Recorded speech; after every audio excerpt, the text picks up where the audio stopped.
Bom dia, boa tarde, boa noite para você que está nos assistindo. Esse aqui é o Pode Ler, que é o seu podcast, videocast, tudocast, que traz sempre as entrevistas com os autores mais bacanas desse país, que fazem as grandes obras que te interessam, que você gosta de ler.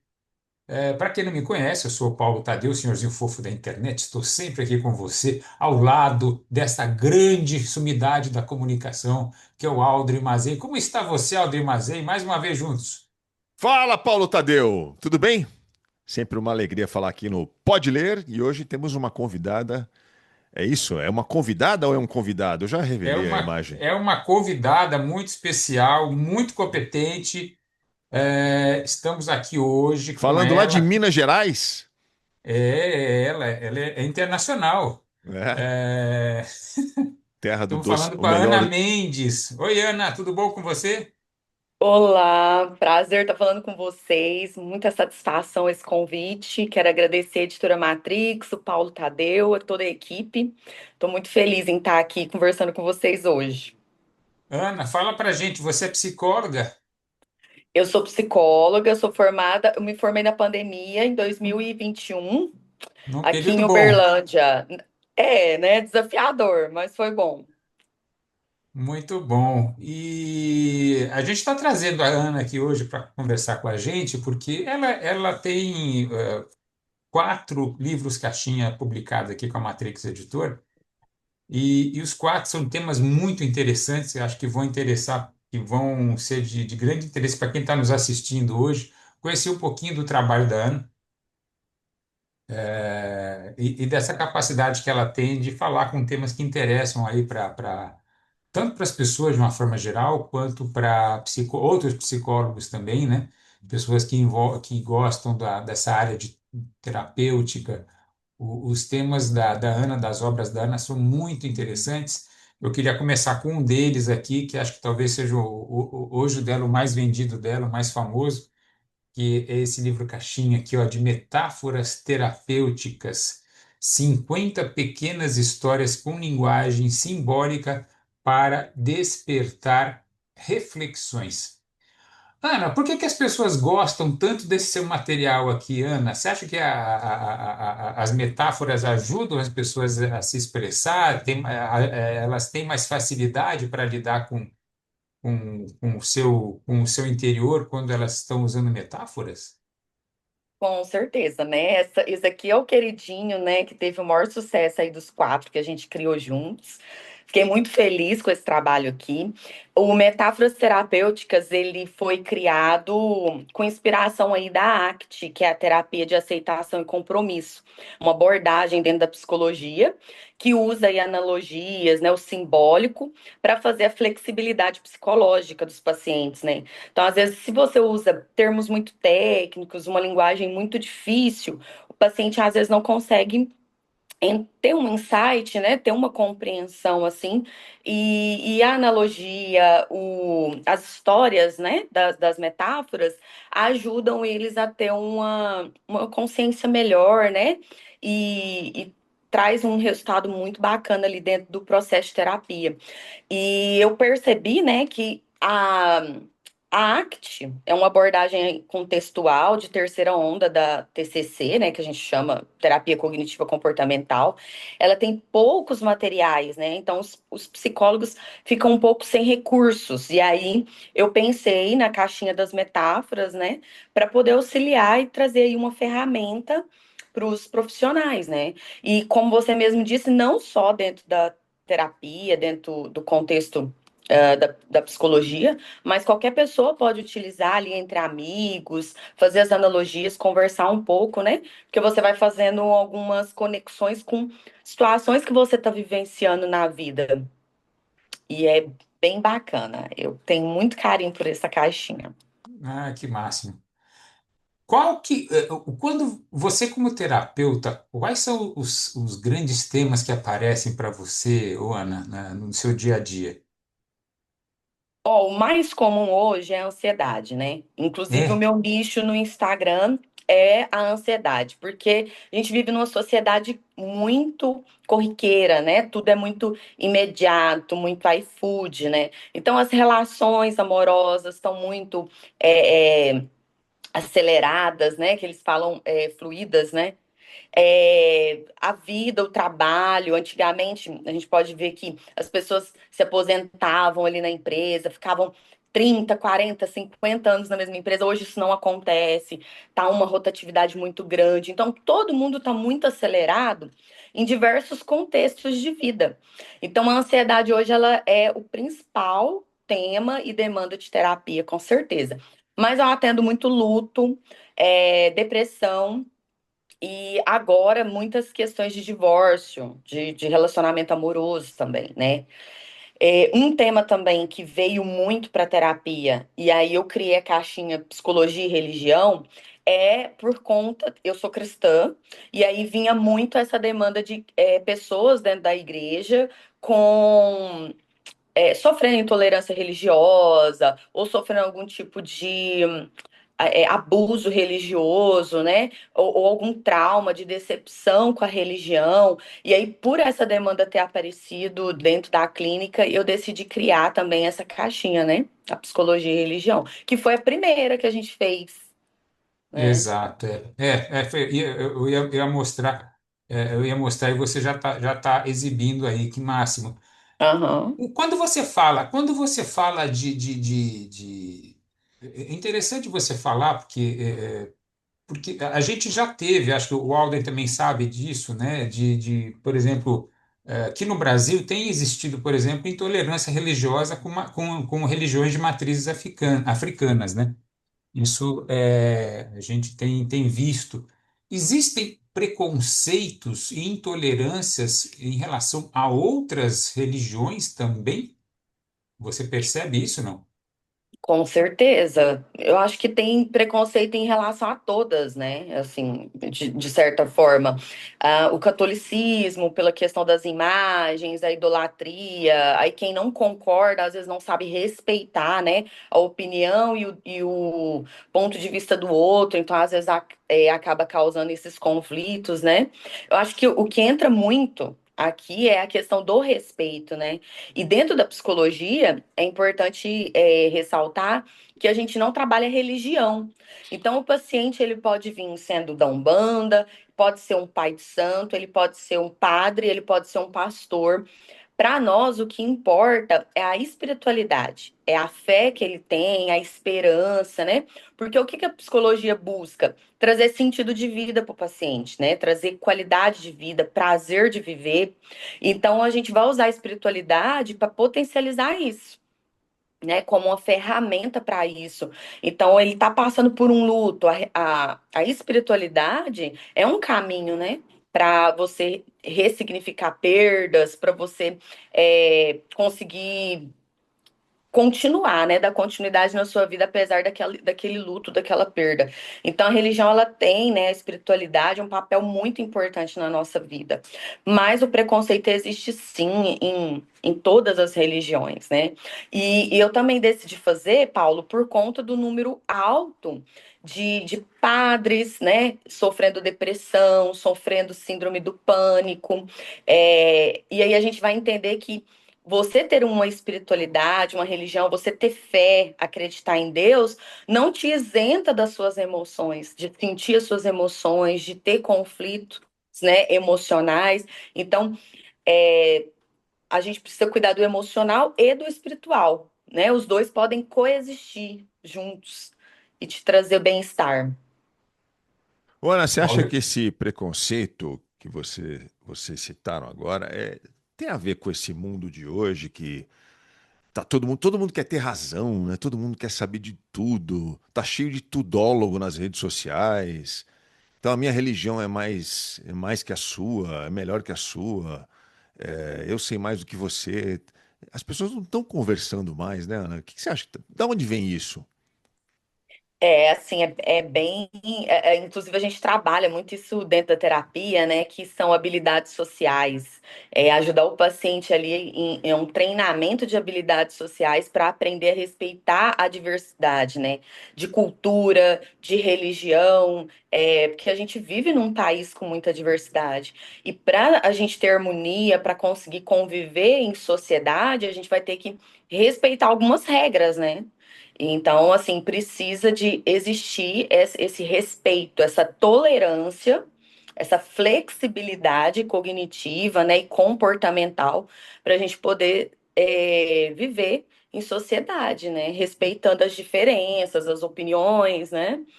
Não, você pode ter uma opinião diferente da minha e as duas tá tudo bem, tá tudo certo, né? A minha não tem que estar certa para a sua e a sua é errada. As duas podem estar certas, né? E a gente trabalha muito isso. Inclusive, tem uma abordagem da psicologia que chama DBT, que é terapia dialética comportamental. E ela trabalha muito nisso, né? Existe uma tese, uma antitese que cria uma síntese. Então, assim, são duas verdades que podem coexistir, né? Duas opiniões diferentes ou até mais, que tá tudo bem, né? Não precisa uma vencer a outra, essa competitividade mesmo, né? Não precisa existir. Mas isso é algo que a gente precisa ensinar nas escolas, precisa ensinar desde na infância, ali desde a infância, em casa, né? E reforçar isso em terapia. Você acha que é uma questão de falta de educação, então? Também, eu acho que influencia tudo. É Entendi. interessante você falar disso, porque eu cresci, o Aldrin cresceu, também acho que o Aldrin deve compartilhar dessa visão, que a gente vem de uma geração no qual opiniões diferentes sempre foram uma coisa tradicional, né? E a gente, acho que a gente fica muito chocado hoje em dia em perceber os caminhos que o mundo tem tomado, né, nesse sentido, né? Então, hoje em dia se fala, por exemplo, em ensinar isso numa escola, por exemplo, né? Ou ensinar isso numa família, coisas que para a gente eram Era normal. era o normal, né, Aldrin? A gente não imaginava alguém ter que chegar para você e falar assim, ah, seu pai tem que te dar alguma coisa, tem que te falar isso, tem que falar aquilo. Era algo que, ok, sempre teve divergência, sempre teve gente pensando, gente mais radical, É. mas de uma forma mais geral, né? Ó, Joãozinho, se o fulano tiver uma opinião diferente da sua, não é para bater nele, tá? Não precisava ensinar isso, né? Hoje Mas você precisa ensinar. a gente queria entender, por isso que a gente está perguntando para você, Ana, porque é, chega a ser uma coisa louca de entendimento por que que o mundo caminha, porque isso não é de um dia para o outro, né? Isso não acontece, não é do ano 2010, por exemplo, né? Um ano X que começa a coisa. Isso vem sendo cultivado gradativamente. E a gente queria entender o processo, o que está acontecendo no mundo para que a gente chegue nesse ponto que nós estamos. E se você enxerga, inclusive, também algum ponto aí que sinaliza uma virada disso. Olha, é muito complexo, né, Tadeu? A gente está falando de criação, de contexto de vida diferente, né? A gente está falando de política, né? A gente está falando de várias questões diferentes, assim, que se misturam, né?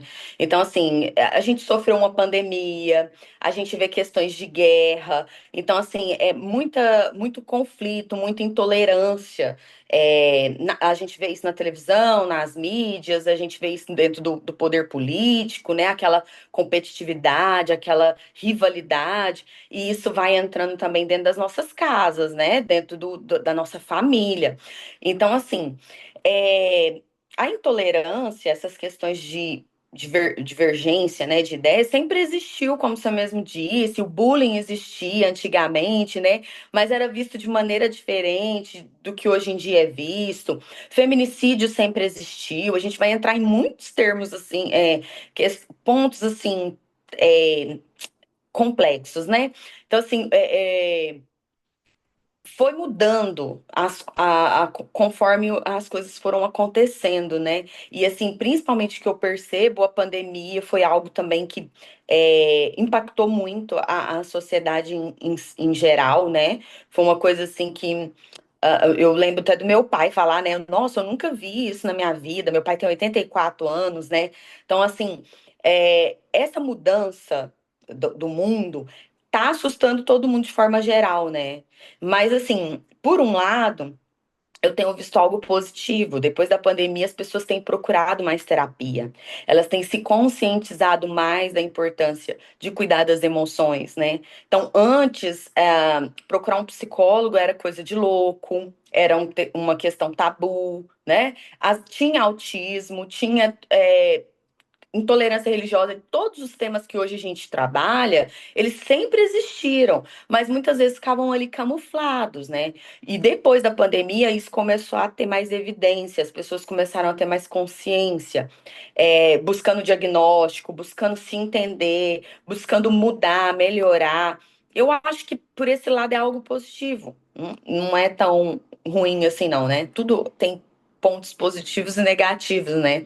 Mas eu gosto de olhar para esse lado, né? De que trouxe consciência e as pessoas estão se cuidando mais. Mas respondendo o que você disse, é um conjunto de coisas, né, que influenciou. Não tem como nomear uma coisa isolada, né?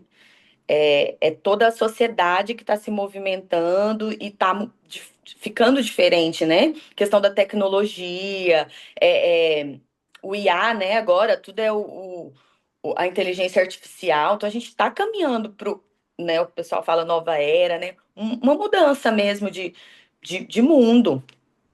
E Você é falou, difícil se adaptar. você citou a inteligência artificial, você e as pessoas que trabalham, que você conhece no teu ramo aí de psicologia, como estão enfrentando os novos terapeutas, entre aspas, que eu tenho visto muita gente aí dialogando horrores com inteligência artificial. Como é que você está enxergando isso? E estou falando dialogando, e não é só, estou falando às vezes no sentido mais talvez triste da coisa, que é querendo fazer consulta terapêutica com uma inteligência artificial. Uhum. E Olha, pagando, né, por isso, né? isso mesmo. O que que acontece? Assim, é importante a gente falar sobre isso porque é muito perigoso esse caminho, né? Eu acho que nunca um robô vai substituir um ser humano na sua totalidade, né? Então, quando a gente fala de psicologia, a gente está falando de emoções, a gente está falando de algo que não é artificial, né? Não é superficial, é algo muito profundo. E um ser humano que passa por aquela dor, ele consegue ele entender e fazer um acolhimento muito melhor do que um robô. Então, o robô, ele é útil, claro, para diversas coisas, mas ele não substitui nunca um terapeuta e um processo terapêutico de maneira nenhuma, né? O processo da psicologia, ele vem por etapas, né? Ele segue ali ele tem uma abordagem, ele tem um caminho, né, a ser percorrido, e você jogar ali no Google, né, no aplicativo, perguntas aleatórias, sem saber ali a sua história de vida, sem saber um contexto, né, de criação e de tudo que você vem vivenciado, é muito perigoso, né? Você seguir aquele conselho ali. Então, assim, as pessoas precisam ter essa consciência, né? De que não é um processo terapêutico de maneira alguma. Você não vai ter contradição nenhuma, né? Você não tem ninguém te questionando, né? Porque o robô, acho que, É, né? Porque no final das contas ele está ali para. Eu entendo que ele está ali para te agradar, né? Ele não vai te. Não É, vai botar exatamente. o dedo na ferida. exatamente. Na arquitetura da inteligência artificial está exatamente esse ponto, né, Paulo? Ela devolve para você respostas que já meio que saíram de você mesmo, né? Então não deve funcionar. Exatamente. Posso voltar no assunto metáforas terapêuticas, que eu fiquei muito curioso a respeito de um ponto. É, eu li outro dia que as pessoas estão deixando de ler livros de literatura romances, histórias de ficção, e elas têm comprado e lido mais livros técnicos, livros que ensinem elas a fazer algo, a ser algo, a construir algo. E aí, nessa pesquisa, algumas pessoas que responderam comentaram: olha, talvez tem muita metáfora nos livros de literatura, nos contos de ficção. Você acha, Ana, que a metáfora ela está ficando restrita no mundo de hoje ao público infantil, às crianças que ouvem aquelas historinhas que clássicas que a gente conhece? Ou você acha que o adulto também precisa de metáfora? A metáfora é importante na vida? Ah, com certeza, né? Eu acho que a caixinha ela consegue atender os dois públicos, né? Tanto infantil quanto adolescentes, adultos, idosos, né? Eu acho que tem que ter material para as duas, né, os dois públicos, pessoas que querem algo mais profundo, algo mais técnico, né? Existem materiais, livros com essa finalidade, mas existem pessoas que não conseguem ter a compreensão lendo algo muito técnico, né? E dentro da própria terapia, a gente evita termos técnicos, porque às vezes o paciente não entende o que você está querendo dizer, né? E aí você usando as metáforas, ele e marca mais, em alguns momentos a gente percebe que aquilo ali fica gravado na cabeça do paciente e ele até compartilha aquela metáfora com outras pessoas. Vou te dar um exemplo, eu passei por um luto há um tempo atrás de uma sobrinha minha e na época eu fui para terapia e a psicóloga usou uma metáfora para falar sobre a vida. E ela levou uma rosa na sessão e falou assim: Ana, a vida é como essa rosa. Então ela tem a parte boa. A rosa, ela simboliza, né, o romance, o amor, tem a cor vermelha, tem um perfume agradável. Você imagina um jardim, coisas boas, né? Mas se você pegar na rosa, for lá apanhar uma rosa no jardim, ela tem espinhos e ela vai te ferir. E aí ela foi fazendo essa analogia que a vida tinha coisas boas e ruins, mas que eu poderia ser grata por tudo que eu vivi de bom com a minha sobrinha, por toda coisas boas que a vida já me ofereceu e entender que ia ter momentos difíceis, momentos ali de cicatriz, momentos de ali daqueles espinhos, mas que eu ia conseguir lidar com essas duas, né, fases ali da vida. E essa metáfora eu me emocionei muito, porque eu estava num momento de muita fragilidade emocional, né, com a perda. E me marcou essa metáfora. E aí eu usei ela depois em sessões com meus pacientes também em processo de luto. Então, assim, eu acho que os adultos também se beneficiam, sim, porque traz até uma leveza para temas difíceis, né? É, de lidar, né? Queria aproveitar então esse tema já que estamos falando de metáforas e dessa questão mais, como é que eu vou dizer assim, que tangencia, esses temas que tangenciam aí um tema principal, para falar de uma outra obra sua, que é essa daqui, ó, Arte Terapia, Perguntas para Transformar Arte em Cura Emocional. É que é uma outra obra sua muito interessante, porque no final das contas a metáfora não deixa de ser uma coisa artística, né? O Aldrin falou de livros que as pessoas de repente estão com medo aí ou estão evitando livros,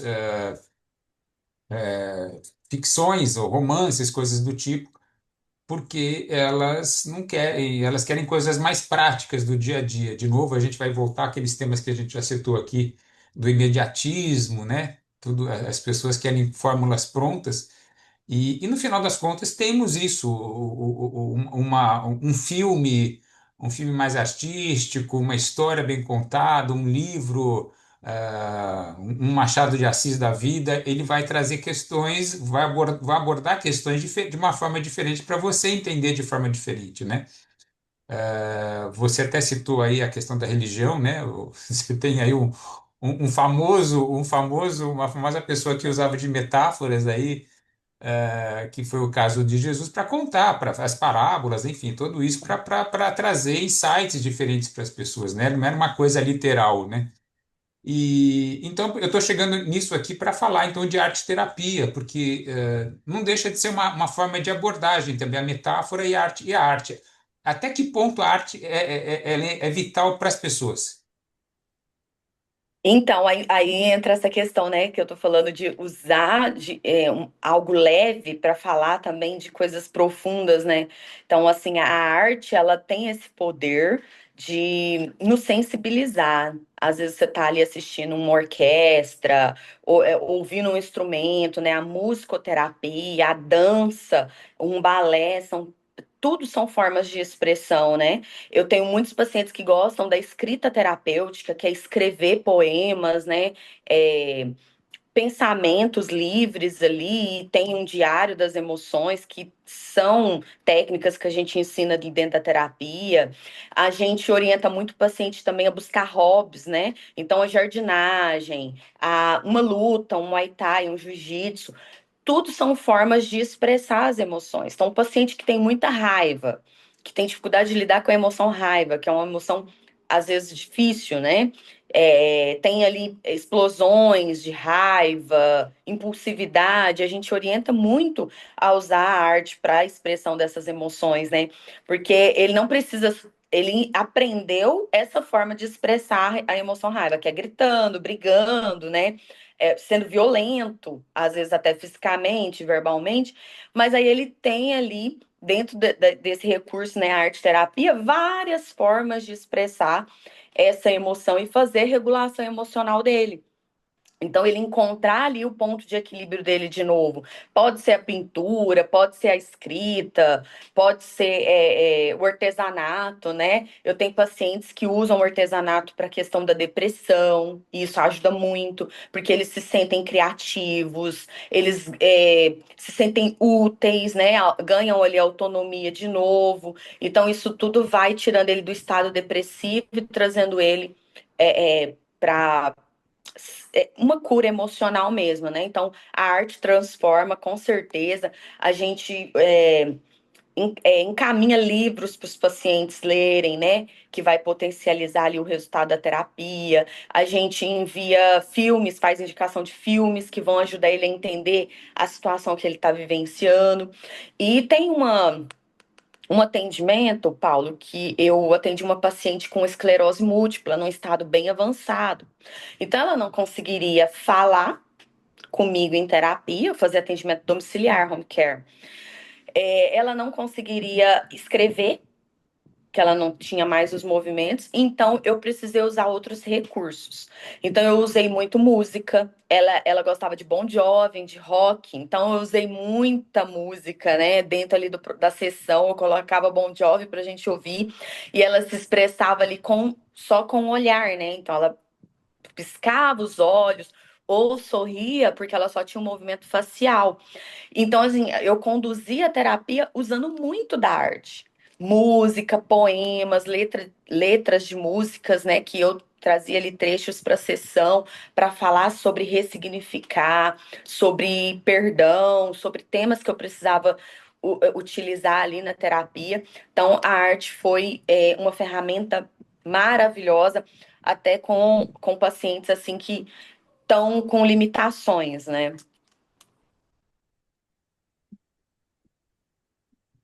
Você vai fazer pergunta aí, Aldrin Mazei? Não, eu ia perguntar, mas tem mais caixinhas aí para apresentar, né? Tem, não, tem. É, A gente pode vitimização que falar. você não falou ainda, né? Então, a gente tem outros temas para abordar aqui. Eu queria mostrar um outro trabalho da Ana, que é esse aqui, ó. Vamos falar de vitimização. 100 perguntas para estimular a autorresponsabilidade e as mudanças de comportamento. Ana, explica para a gente o que que é esse processo de vitimização. A pessoa se faz de vítima o tempo inteiro. O que que é esse processo de vitimização? Meu Deus. Ó, eu crio umas caixinhas com os temas bem polêmicos, né? Fala psicologia e religião, né? Entra até questão assim da ética profissional. Aí eu vou nessa questão de vitimização, que aí você tem que ter um cuidado para falar sobre isso, né? Que é justamente para não virar um ataque, né? Uma afronta com o paciente, né? Com a pessoa, de que você está diminuindo, né, ou menosprezando a dor dela. Então, assim, deixando bem claro, o psicólogo, né, ele tem o papel de acolher o sofrimento, mas ele quer te ajudar a sair daquele estado de sofrimento. Ele não quer que você se afunde e você fique estagnado naquela dor. Então, de maneira alguma, a gente vai é, menosprezar, né, aquilo que o paciente está dizendo que ele está sentindo. Então, se ele fala eu estou sofrendo, ele realmente está sofrendo, né? A gente vai dar credibilidade para isso. A gente não vai ser um ambiente que vai invalidar a emoção e a dor do paciente de maneira nenhuma, porque às vezes a sociedade já chama de frescura, de falta de Deus, de isso é gente à toa, né? Isso é preguiça, vai trabalhar, vai procurar o que fazer que você melhora. Então a sociedade já discrimina e já invalida a dor do outro. E a terapia não pode ser esse ambiente, né? Então não é esse lugar. Terapia, né, é um lugar seguro e acolhedor para aquela dor, mas a gente quer trazer para o paciente uma outra perspectiva de, ó, apesar dessa dor, apesar desse sofrimento, vamos construir uma vida que vale a pena viver? Vamos criar, né, recursos aqui juntos para você continuar a sua vida e fazer ela ser prazerosa, né? Então, eu gosto muito de uma frase que eu posto muito no meu Instagram, bora se fazer feliz? Então, eu me faço feliz. Eu não vou terceirizar meu autocuidado, o meu amor próprio, o meu a minha felicidade para outras pessoas. Eu vou ser protagonista da minha história, né? A gente vive uma vez só. Então eu preciso fazer essa vida valer a pena e eu sou responsável por isso.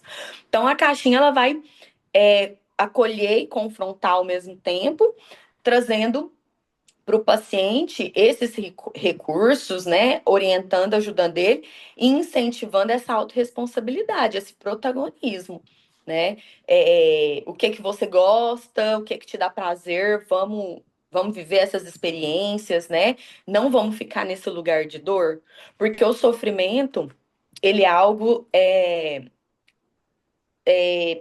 que todos nós vamos passar por ele, né? Não tem como ser isento do sofrimento. A gente vai passar por luto, a gente vai passar por divórcio, a gente vai passar por crise financeira, a gente vai passar por muitas dores, guerra, fome, né? O mundo inteiro, o tempo todo, a gente vai estar passando por desafios. Mas é possível se levantar, é possível com ajuda, com mudanças de comportamento, né? Você conseguir driblar esses desafios da vida e se manter de pé e dar continuidade ali e viver uma vida feliz, né? E é engraçado que essa caixinha, quem me inspirou foi um pouco foi meus familiares, um pouco foi meus pacientes, né? E quando eu trouxe ela assim para o Instagram e comecei a falar, aí muita gente falava assim: Nossa, eu quero essa caixinha porque ela é para minha mãe. E eu e eu fiquei, gente, né, assim, porque o povo vai se identificando, né? Nossa, minha mãe se vitimiza muito, fulano aqui em casa só reclama da vida, mas às vezes tem ali, né, um processo de adoecimento mesmo, né? Uma depressão, por exemplo.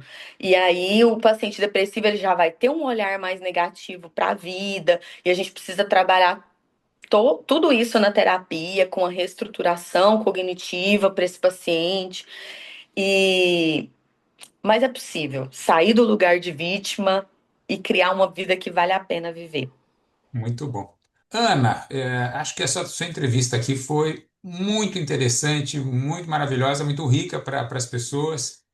Acho que você está mostrando caminhos novos aí para as pessoas, para elas poderem se reconectar com elas mesmas, para elas poderem se sentirem mais felizes. Acho que esse trabalho tem uma grande contribuição para isso. E, então, eu queria te dar os parabéns pelo trabalho que você está desenvolvendo por essas obras. E você tem as Desses. suas redes sociais, né? Então, o pessoal pode me encontrar no @psi_Ana Mendes. @psi_Ana Mendes é o meu Instagram. Vai ser um prazer ali apresentar, né, os meus serviços. Eu quero agradecer a oportunidade de participar novamente aqui do podcast de vocês. Foi um prazer imenso. Quero agradecer a confiança da editora Matrix no meu trabalho e investir nele junto comigo, né? É muito satisfatório. Eu estava em Curitiba essa semana e fui em algumas livrarias lá e ver o meu trabalho lá exposto, assim, nossa, eu fiquei muito satisfeita mesmo, muito emocionada. Então, quero agradecer o Paulo, sempre muito educado comigo, muito respeitoso, me acolhe, conversa comigo com muita educação, né? Escuta as minhas propostas, ajusta ali junto comigo as ideias. Então, quero agradecer muito mesmo. Estou muito feliz com essa parceria. Espero poder fazer mais materiais aí junto com vocês. Legal. Bom, quem acompanhou a entrevista até aqui, faz um favor pra gente, dá um joinha. É importante aqui no YouTube, que quanto mais joinhas, mais o YouTube vai entender que essa entrevista vale a pena ser assistida por mais pessoas. A gente também tá no Instagram, tá? É o Pode Ler Podcast. Você vai encontrar ali cortes e avisos das nossas entrevistas. Se você clicar no sininho aqui no YouTube, você também vai ser avisado quando a gente subir novas entrevistas aqui no canal, certo? Paulo Tadeu, sempre um prazer. Obrigado, Ana Mendes. A gente volta na semana que vem, Paulo. É isso aí, estaremos de volta aqui com mais um episódio aqui, mais uma entrevista bacana do Pode Ler. Valeu, gente. Um abraço a todos. Tchau. Obrigada, gente. Tchau. Obrigada.